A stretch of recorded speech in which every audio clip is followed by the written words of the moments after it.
Why do we long to change? Have you ever wondered why we feel so driven to alter our lives or bring about some grand transformation? It's often because our day-to-day reality leaves us uneasy, caught in conflict and craving something better, something more serene, more fulfilling. Deep inside, there's a sense of restlessness and sorrow that pushes us to reach for a higher ideal or a nobler way of living. The ego's dull game, our sense of me, the ego, can be rather tiresome.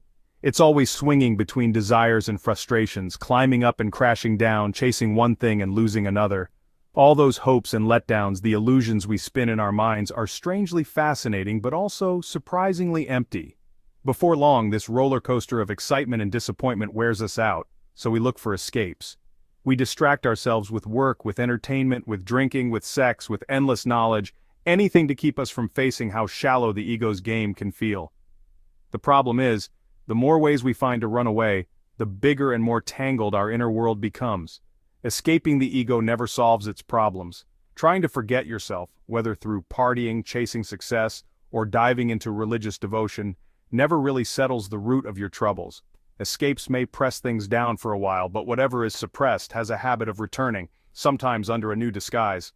Relying on these escapes creates yet more problems, dependencies, addictions, and fresh forms of conflict. Seeing the whole picture. Wherever the ego runs the show, issues are bound to appear, so we need to pay attention, watchful and alert to how the ego operates in our everyday actions. And here's a key point. A problem isn't solved by tackling it in just one narrow way, physical or mental alone. You have to see it in the context of your entire life. Focus on only one angle, and you'll breed further confusion. True clarity happens when you notice the whole network of causes and effects surrounding the issue. Youth. It's tempting to label problems as belonging to this age group or that one. But in truth, trouble's a part of being human no matter how old or young we are. Still, when we're young, we're just setting out on life's path. If we make a mess early on, that tangle of confusion tends to follow us as we grow. This is exactly why youth is a golden moment to build a solid foundation for living rightly. When you're young, you're not yet locked into family responsibilities or weighed down by work obligations. This is the best time to plant the seeds for a life of genuine freedom and insight, rather than letting yourself get lost in all the empty routines that society often presents. Our minds get shaped from childhood. We're told what to think, not how to think. Parents, teachers, books, and society at large hand us ready-made opinions, but rarely do they show us how to examine life for ourselves. Have you noticed how rigid the thinking of most adults can be? Once these ideas settle in, it's awfully hard to shake them loose. True understanding isn't something you memorize or gather up like trophies in your mind. Life moves like a river, always changing and never still. If we approach it with the heavy baggage of old memories and fixed beliefs, we won't be able to perceive what's genuinely new. Our boredom and routine dull our senses, so we keep living in a sleepy, repetitive way. Real insight comes from meeting each fresh moment with a light heart and an open mind. Not blind obedience. Most of us at any age like to follow the crowd. We do what everyone else does because deep down, we're afraid. Afraid of not belonging, of losing security, of facing life's hardships alone. Fear of punishment or rejection keeps us in line, makes us conform, and often prevents us from exploring new paths that might lead to greater understanding. Questions.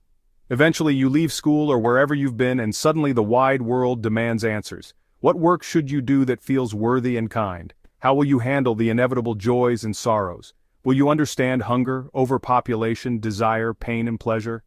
How will you meet the constant conflicts around you, arguments, wars, disagreements, and inner battles of greed and ambition?